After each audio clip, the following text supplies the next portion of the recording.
Hey guys, my name is Naomi Thompson, and as far as how I'm doing pretty okay.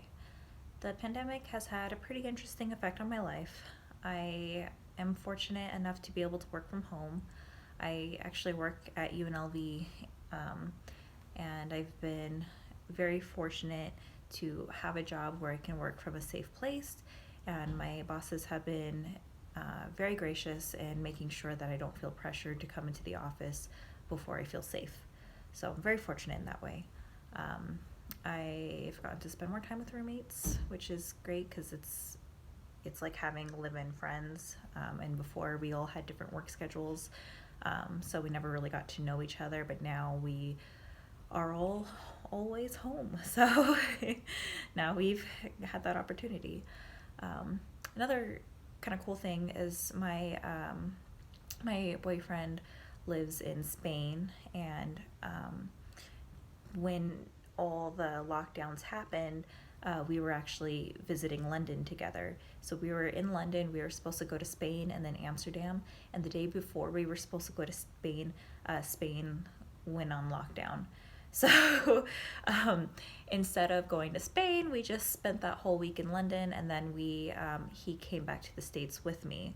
So what was supposed to be just a week of us seeing each other, he actually has spent the last, what is it, 4 months or so, 4 5 months, uh, in the States in Vegas with me.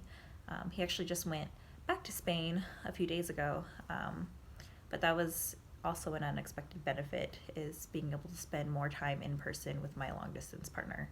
So um, the as far as communication about the public health crisis, similarities to readings. Okay, so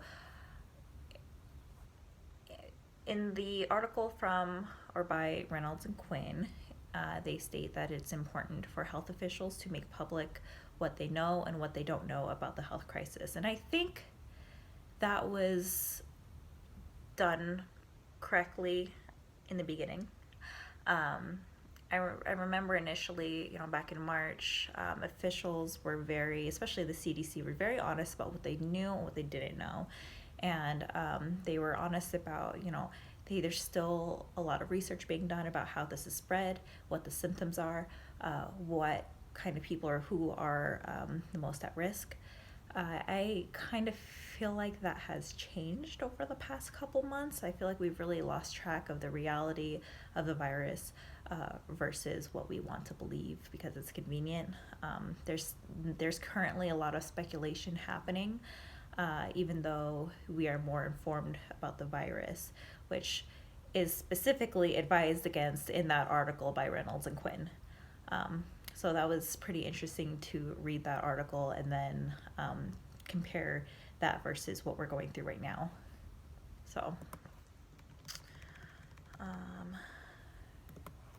as far as how our local community is handling the crisis, specifically UNLV, as a student, I don't appreciate the distance learning fees. I'm sure nobody does. I do understand that there's a cost to expanding on technological needs. Um, However, the fees are very expensive, and it's not fair that students have to pay more if they aren't even coming to campus. Some students can do better through online learning, but for some students, this is a major hindrance. So it's not only a hindrance to many students' education, but it's a hindrance to students financially who, a lot of people are already struggling considering everything that's happening. So don't appreciate the distance learning fees, though I do understand where they're coming from. Um, as an employee, like I said, I genuinely, truly appreciate the ability to work from home, considering all that's happening. So, um, as far as where I receive most of my information, um, I do receive most of my information about COVID from articles that are posted on social media. I do my best to fact check anything before I allow myself to feel too strongly or passionate about them. I do that by Googling the article and Googling the statements that are within it and trying to find out the source of that information. I try to, you know, I try to look at what the CDC says, or, you know, other trusted sources of information, as opposed to biased news articles as well. So, and I also try to listen to the governor's speeches as often as I can. I do get wary of what I see on social media, or even what I see in person. I feel like there's a lot of people that are they're very anti-mask, that are very anti social distancing, and yet a lot of those same people are the people that complain about restrictions that are happening right now, and it can be frustrating, because if everybody, I hold the belief that if everybody were to comply with the restrictions or in the social distancing guidelines, a lot of the restrictions would be lifted sooner, and then we could move on with our lives. So that is frustrating, and honestly exhausting. I don't like the lockdown. I don't like the restrictions, but I do believe that they are needed in order to tame the virus. So,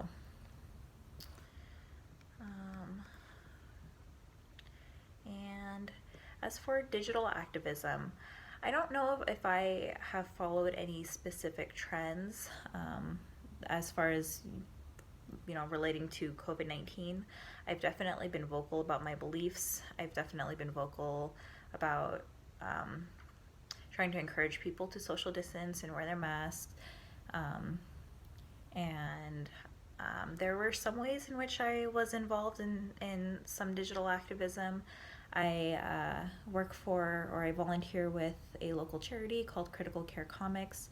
And what we do is, you know, pre-COVID, we would dress up like superheroes and go into hospitals and visit sick and injured kids and bring them comic books and toys.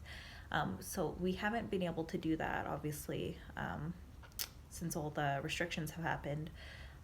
But what we have done is we have made signs while dressed up as superheroes, thanking the healthcare workers for all that they do. We also made a thank you video and sent that to all the, or not all of them, some of the hospitals across the valley. Again, thanking healthcare workers for all their hard work and everything that they do, and making sure that we show that we appreciate them. So, and other than that, I don't know about any specific trends that are related to COVID-19. Any like specific hashtags other than healthcare heroes and things like that. I did make some posts with those hashtags, so maybe that would be considered participating that way. So, yeah, all right, thank you very much. Bye.